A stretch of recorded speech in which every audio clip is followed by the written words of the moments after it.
자, 그렇다면 이런 성전의 경계를 넓히는 교회의 사명은 무엇일까요? 예수님 안에서 우리는 종말의 성전이 이미 되어 있습니다.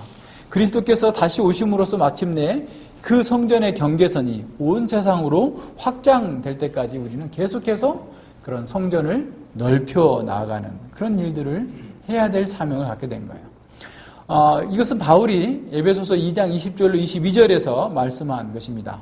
너희는 사도들과 선지자들의 터 위에 세우심을 입은 자라 그리스도 예수께서 친히 모퉁이 돌이 되셨느니라. 그 안에서 건물마다 서로 연결하여 주 안에서 성전이 되어가고 너희도 성령 안에서 하나님의 거하실 초소가 되기 위하여 예수 안에서 함께 지어져 가느니라 라고 말씀하고 있습니다. 교회는 그리스도 안에서 모든 시대를 걸쳐서 계속해서 자라가고 확대되어 가는 겁니다. 이는 예수님 하나님의 구원과 하나님의 임재를 통하여서 하나님의 그 각종 지혜를 하늘에 있는 통치자들과 권세들에게 알리기 위함일 뿐만 아니라 우리가 한 돌로 신령한 성전으로 지어져 가서 정말 온전케 되어져서 교회가 교회적 사명을 감당하는 것을 통하여서 하나님의 아름다운 덕을 선전하기 위한 거예요. 그러니까 우리가 온전한 성전으로서 이루어졌을 때 하나님의 영광과 하나님의 그 임재가 더 우리를 통하여서 확장되어지고 드러나게 되는 그런 상황을 염두에 두신 겁니다. 그렇다면 우리는 하나님의 임재를 어떻게 확대시킬 수 있겠습니까? 그것은 아담이 타락하기 이전의 삶 속에서 우리는 그걸 찾을 수 있습니다. 그래서 하나님의 말씀을 기억하고 그 말씀을 따라서 믿음으로 순종하는 것이 사실은 하나님의 임재를 계속해서 누릴 수 있는 필수적인 방식이죠. 그런데 아담과 하와는 하나님의 말씀을 경홀히 여김으로써 하나님 타락했고 하나님의 임재로부터 벗어났습니다. 그들의 실패는 단지 그들의 어떤 죄로 인한 실패 정도가 아니라 하나님께서 주신 그 에덴 성전의 경계를 확장시켜야 되는, 그러니까 온 세계로 하나님의 성전을 확장시켜야 되는 그 사명에서 실패한 것을 어떻게 보면 말해주고 있는 거예요. 그런데 바로 이러한 마지막 아담이고 참 이스라엘이신 예수님께서 하나님의 말씀을 알고 그 말씀에 전적으로 순종하심으로 말미암아서 자신을 성전으로 삼으셨고 그리고 그 아담과 이스라엘이 실패했던 그 일들을 다시 완성해 내시는 것을 보게 됩니다. 예수님께서 마태복음 4장에서 사단에게 시험을 받을 때 그 시험을 이기는 그 모든 방식 또한 뭐냐면 바로 이스라엘이 실패했던, 광야에서 이스라엘이 실패했던 그것을 말해주고 있는 모세의 교훈을 통하여서 사단의 시험을 능히 이기셨던 것이죠. 그래서 예수님은 하나님의 말씀을 통해서 왕으로서 악과 사단의 세력들을 제압하셨습니다. 사실 이것은 아담과 이스라엘이 마땅히 했어야 했던 그런 방식이었지만 그들은 실패했지만 예수님은 성공하시고 승리하셨던 것이죠. 그렇다면 우리가 예수님께서 하신 방식대로 하나님의 임재를 확대하는 성전을 넓힐 수 있는 겁니다. 우리가 날마다 믿음으로 하나님의 말씀을 향해 나아가고 그리고 그 말씀을 따라 순종함으로써 하나님의 임재를 점점 더 확대할 수 있는 것이죠. 이는 우리 자신을 위한 것뿐만 아니라 그리스도를 알지 못하는 사람들에게 하나님의 임재를 전해야 될 사명을 수행하기 위한 것이기도 합니다. 이것이 사단에게 사로잡혀서 고통당하는 이웃들에게 진정한 해방자이신 예수님의 임재를 경험하게 하는 첫 번째 방식입니다. 그러니까 하나님의 말씀을 순종하는 것으로 우리 자신 속에서, 우리의 내부 속에서, 우리의 삶의 영역 속에서 하나님의 임재가 확대되어져야 되는 것이죠. 두 번째로 우리는 기도해야 됩니다. 이것은 솔로몬이 성전을 완성해놓고 난 다음에 이 기도가 얼마나 중요한지를 말해주고 있는 것을 통해서 알 수 있습니다. 솔로몬은 다양한 상황을 예상하면서 이스라엘이 이곳 성전을 향하여 기도해야 함을 계속해서 강조합니다. 솔로몬은 주께서 계신 곳 하늘에서 들으시고 들으시사 사하여 주옵소서라고 기도하면서도 이스라엘이 그 하늘에 있는 하나님께 직접 나아가서 기도하지 않고 오히려 지상 성전을 향하여서 기도할 때 그 기도를 들어주십사라고 기도하고 있는 거죠. 왜냐하면 하늘의 성전이 지상의 성전으로, 이 지성소로 확대되었기 때문에 그런 것이죠. 그래서 이 솔로몬은 하나님의 말씀을 기억하면서 이렇게 기도합니다. 내 이름이 거기 있으리라 하신 곳 이 성전을 향하여 주의 눈이 주야로 보시오며 주의 종이 이곳을 향하여 비는 기도를 들으시옵소서. 하나님의 이름은 바로 그분의 성품과 그분의 존재를 의미합니다. 제사장들만 성전 경내에서 기도할 수 있는 것이 아니라 이스라엘 백성 전체가 하나님의 임재가 머무는 바로 성전을 향해서 기도할 수 있게 되었다는 겁니다. 그들이 성전 바깥들에 있든지 예루살렘 밖에 있든지 아니면 유다 땅 팔레스타인 밖에서 포로로 생활하고 있든지 간에 그들은 어느 곳에서든 성전을 향하여서 기도하면 그 기도를 들어주시겠다라고 약속하신 것을 알고 있는 거죠. 그래서 다니엘 같은 경우도 자신을 죽이고자 하고 모함하고자 하는 그 많은 모사꾼들이 자기를 지켜보고 있는 것을 알면서도 그는 창문을 열어놓고 예루살렘을 향하여서 성전을 향하여서 하루에 3번씩 성전에 기도하는 시간에 제사 드리는 시간에 맞춰서 기도하고 있는 것을 통해서도 알 수 있는 겁니다. 기도의 이러한 역할은 성령 안에서 성전으로서 예수님과 함께 연합된 우리들에게 더 중요한 의미를 갖습니다. 모든 그리스도인은 제사장이고 영적인 성전에서 기도를 드림으로써 제사장 역할을 수행하는 사람들입니다. 그러나 또 한편에서 우리는 참된 이스라엘로서 정말 이 세상의 타락한 세상 속에서 순례자로서 살고 있고 또 포로들처럼 살고 있는 그런 처지에 있습니다. 그래서 예수님께서 다시 오시는 그날 온 세계가 다 뒤집어지고 옛날의 질서가 지금의 현재의 질서가 다 무너지게 될 것이에요. 그리고 하나님의 백성인 우리는 부활하여서 완전히 회복된 새 세계의 주인이 될 것입니다. 예수 그리스도 안에서 종말론적인 새 창조의 왕으로서 살게 될 것이에요. 그렇기 때문에 지금 우리는 순례자의 삶을 사는 자들로서 새 이스라엘로서 계속해서 기도할 수밖에 없는 상황에 처해 있다라는 겁니다. 우리는 지성소가 내려와서 새 하늘과 새 땅에 가득 채울 때까지 계속해서 그렇게 기도를 해야 됩니다. 우리는 모두 제사장들입니다. 우리는 제사장들로서 계속해서 수행해야 될 사명은 아담이 가졌던 그런 사명과 동일해요. 하나님의 말씀을 알고 가르치고 항상 기도함으로써 우리 자신 속에 있는 육체의 부패성을 제어해야 됩니다. 우리의 정욕을 계속해서 경계함으로써 영적인 성소의 질서와 평화를 유지할 수 있어야 됩니다. 또한 우리는 우리의 영적인 성전에서 계속적으로 희생제사를 드려야 됩니다. 이는 우리가 드리는 이 기도는 하나님께 드려지는 향제물이 되는 거예요. 그러니까 원래 성전에서 성소에서 향을 피우잖아요. 그럼 이 향을 피우면 그 향이 쭉 올라가가지고 지성소 안으로 들어가게 돼요. 이 하나님께서 흠향하셨다, 기쁘게 받으셨다라고 표현을 쓰죠. 요한계시록 5장과 8장에서 성도들의 기도가 금대접에 들려서 하나님께로 올라가는 그 모습을 환상으로 보여주는 것처럼 우리가 드리는 이 기도가 사실은 성전에서 새롭게 드리는 그런 제사로서의 의미가 있는 거예요. 그래서 이런 기도를 통해서 또 우리의 삶 자체를 통하여서 우리 몸 전체를 통하여서 하나님께 드리는 희생 제사가 되어야 된다라고 말씀하고 있는 것이죠. 그래서 이 로마서 12장 1절에서는 너희 몸을 하나님께서 기뻐하시는 산 제사로 드리라. 이것이 바로 너희의 드릴 합당한 예배니라 영적 예배다라고 말씀하고 있는 겁니다. 우리는 우리 자신을 온전히 하나님께 드리는 것을 통하여서 우리의 삶 전체를 드리는 것을 통하여서 하나님께 희생 제사로 나아가게 되는 것이죠. 물론 그리스도 안에 있는 거예요. 그래서 에베소서 5장 2절에 말씀하고 있는 것처럼 우리를 위하여 자신을 버리사 희생 제물과 향기로운 제물과 희생 제물로 하나님께 드리신 예수님의 모범을 따르는 것이죠. 그러니까 예수님은 그냥 단지 십자가 사건만을 지금 바울은 얘기하고 있는 게 아니에요.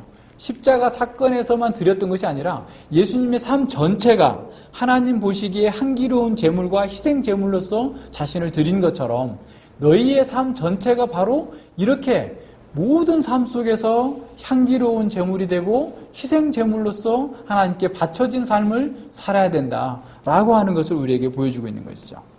그래서 우리가 이 하나님과의 언약 관계에 충실하고 믿음을 위하여서 고난을 받는 삶을 산다면 우리도 예수님과 마찬가지로 자신을 제단에 드리는 그러한 희생 제물로서의 제사를 드리고 있는 것이죠. 우리가 이렇게 순종하는 제사장으로서 드리는 희생 제사는 하나님의 임재의 영역을 확대로 나타납니다.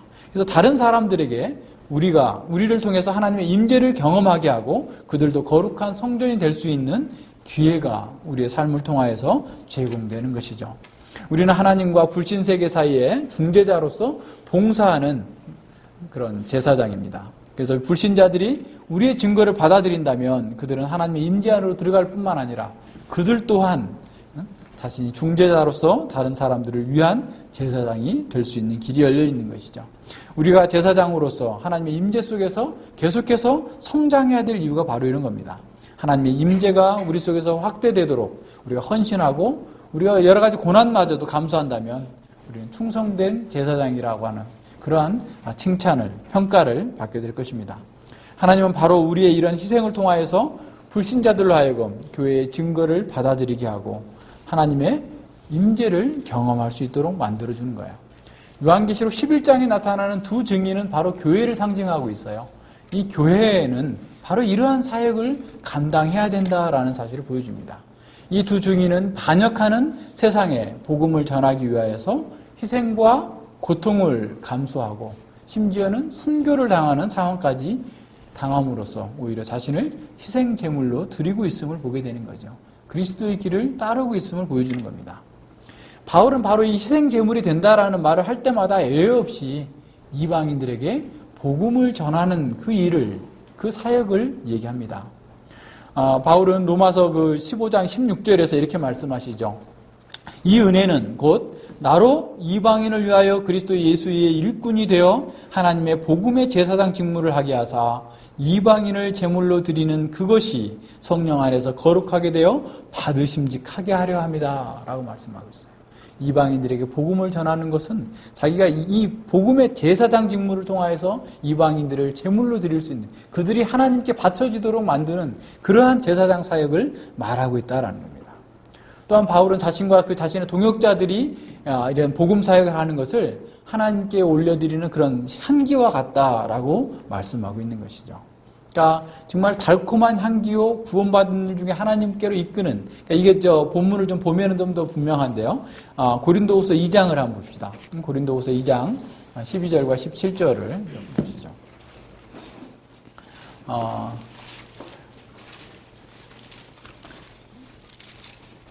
이 복음 사역자에 대한 이런 이 평가가 너무나 이렇게 다양하게 나타나는 것을 전제하면서 바울은 이렇게 말합니다. 12절 이하에 보겠습니다. 내가 그리스도의 복음을 위하여 드루아의 이름에 주 안에서 문이 내게 열렸으되, 복음을 전할 수 있는 문이 열렸다는 거죠. 내가 내 형제 디도를 만나지 못함으로 내 심령이 편치 못하여 저희를 작별하고 마케도냐로 갔었노라. 항상 우리를 그리스도 안에서 이기게 하시고 우리로 말미암아 각처에서 그리스도를 아는 냄새를 나타내시는 하나님께 감사하노라. 그리스도를 아는 냄새, 그리스도의 향기를 발할 수 있도록 하셨다라는 거예요. 이게 지금 하나의 제사적인 의미를 갖고 있는 거죠. 우리는 구원 얻는 자들에게나 망하는 자들에게나 하나님 앞에서 그리스도의 향기다라고 말씀합니다. 그러니까 그 바울 사도의 이런 복음적 헌신의 삶이 하나님께 드려지는 향기와 같다라는 거예요. 제물과 같다, 제사와 같다라고 말씀하는 거예요. 근데 이것을 받아들이는 사람에 따라서 그 향기의 결과는 아주 극적인 상황이 극적으로 달라지게 되는데, 16절에 이 사람에게는 사망으로 쫓아 사망에 이르는 냄새요. 결국 예수님을 받아들이지 않음으로써 멸망을 확정하는 사망에 이르는 냄새가 되지만, 저 사람에게는 생명으로 쫓아 생명에 이르는 냄새니 누가 이것을 감당하리요? 라고 말씀하고 있습니다. 그러니까 이것은 사실은 바울은 자신의 이러한 복음 사역을 모세가 하나님 앞에서 그 성소에서 제사를 드리고 향이 피워져서 그 향으로서 제사를 드린 것과 동일한 것으로 여기고 그렇게 받아들였음을 보여주고 있는 거예요. 이러한 하나님의 임대의 확대는 세상과의 타협과 양보가 아니라 오직 하나님의 말씀대로 믿음과 믿음의 방식으로 인해서 겪는 그러한 고난을 통해서 더 선명하게 드러나게 됩니다. 더 나아가서 바울은 그리스도의 복음을 전하기 위해서 교회가 후원하고 성도들이 후원한 것을 바로 이러한 희생제사라고 표현하고 있어요. 그래서 빌립보 교회에게 바울의 그런 모든 사역, 때부터 계속해서 후원했던 그 빌립보 교회에게 편지를 쓰면서 이렇게 말합니다. 4장 18절에서 빌립보서 4장 18절에서 이는 너희들이 그 후원한 그 이것은 후원금은 사실은 받으실 만한 향기로운 제물이요 하나님을 기쁘시게 하는 것이다 라고 말하고 있는 거죠. 바울은 다른 성도들의 믿음을 또한 세워주는 것을 너희 믿음의 제물과 섬김 위에 자신을 전제로 드리는 것, 다시 말하면 희생제사로 표현하고 있는 거예요. 그러니까 우리가 하나님의 임재를 확대한다라는 것은 복음을 전하는 것뿐만 아니라 복음 안에 있는 성도들을 더 믿음 안에서 견고케 하고 온전케 하고 그가 바르게 세워지도록 하는 것. 다시 말해서 그 사람 속에 하나님의 임재가 더 확대되도록 하는 것 자체가 뭐예요? 하나님의 성전을 넓히는 거다 라고 하는 것으로 설명해 주고 있는 겁니다. 이것은 고린도서 3장 5절로 17절에서도 나타나요. 거기서도 어떤 거냐면 약한 성도들에게 하나님의 말씀을 잘 가르치고 그가 온전케 되어지도록 만들어주는 것 자체가 뭐예요? 성전을 세우는 것 같다. 그런데 만약에 네가 성전을 헐면, 다시 말하면 약한 성도들이 신앙을 성장하지 못하게 하고 그에게 어떤 걸림이 되고 장애물이 논다면 넌 성전을 허는 것인데 얼마나 심각한 줄 아느냐라고 하면서 경고해 주고 있는 것을 보게 됩니다. 그래서 하나님의 임재는 제사장인 우리 안에서 계속해서 먼저 자라고 확장돼야 됩니다. 우리가 하나님의 말씀을 알고 그 말씀에 순종함으로써, 그리고 세상 속에서 우리의 신실함과 우리의 삶 자체로서의 예배를 드리는 것을 통하여서 하나님의 영광의 임재가 확장되어져야 됩니다. 그래서 바울은 어떻게 말했어요? 모세는 수건을 썼지만 우리는 하나님의 영광에 이른다. 그러니까 우리의 삶 속에서 하나님의 영광이 더 강해지고 온전케 되어지는, 하나님의 임재가 강해지면 강해질수록 하나님의 영광이 우리 가운데서 더 분명해지고 강해질 수 있는 것이죠. 감히 다른 사람이 어찌할 수 없는 그런 상태가 되는 겁니다. 자, 이렇게 우리도 복음을 전하고 성도들을 강하게 하고 온전하게 세워줌을 통해서 성전의 경계선을 넓혀줘야 됩니다. 우리는 온 세상이 하나님의 임재로 가득하게 되어서 그 영광의 임재가 선명하게 드러날 때까지, 다시 말하면 예수 그리스도가 오셔서 온전한 나라가 이루어지기 전까지 계속해서 우리는 그 일을 하도록 되어 있는 거예요. 그것이 바로 교회의 사명입니다. 그렇다면 우리가 교회가 참된 교회를 증거하는 방식은 뭐냐면 하나님의 임재를 우리 가족들에게, 우리 이웃들에게, 우리 지역사회와 온 세상 가운데에서 드러나도록 만들어주는 이 복음사역에 집중하는 거예요. 교회의 참된 표지는 세상을 향하여서 하나님의 임재를 널리 확장하는 데 있는 것이지, 비정상적으로 자기들끼리만, 교회만 내적인 활동에, 내향적인 활동에 집중하는 것이 될 수 없다라는 겁니다.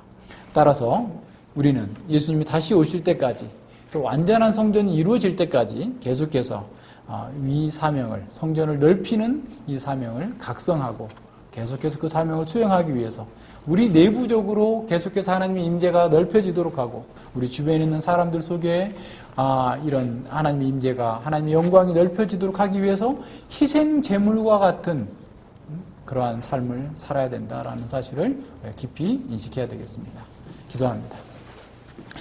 하나님 아버지, 감사를 드립니다. 저희들을 구원하시기 위하여서 성전 되신 하나님께서 이 땅에 직접 오셔서 우리를 위하여서 모든 고난의 피를 흘리시고, 또 우리를 위하여서 희생 제물이 되시고 향기로운 제물이 되셔서 우리를 구원하신 그 예수 그리스도의 놀랍고 복된 은혜를 알게 하시고 찬양케 하시니 진실로 감사를 드립니다.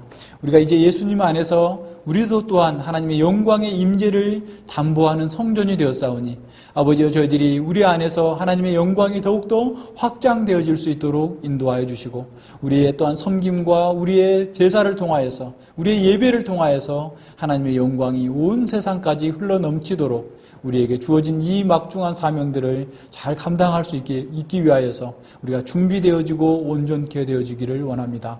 우리 교회 안에서 다른 성도들을 세워주는 것, 다른 성도들을 섬기는 것, 우리가 복음을 위하여서 다른 사람들에게 기꺼이 우리의 시간과 우리의 자원을 내어드리는 것 자체가 하나님께서 기뻐하시는 거룩한 희생 제물이고 향기가 된다는 사실을 알고, 우리가 우리 자신의 자기중심적인 생각에서 탈피하여서 온전히 이 일을 맡은 그 사명자답게 모든 면에서 이 일을 잘 감당할 수 있도록 지혜롭게 하여 주시고 강하게 하시고 온전케 하여 주시기를 간절히 바라고 나옵나이다.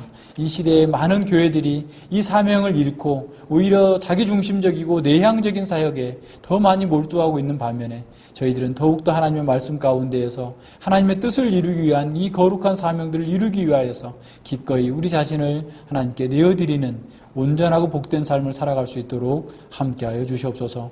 감사드리며 예수님 이름으로 기도드립니다. 아멘.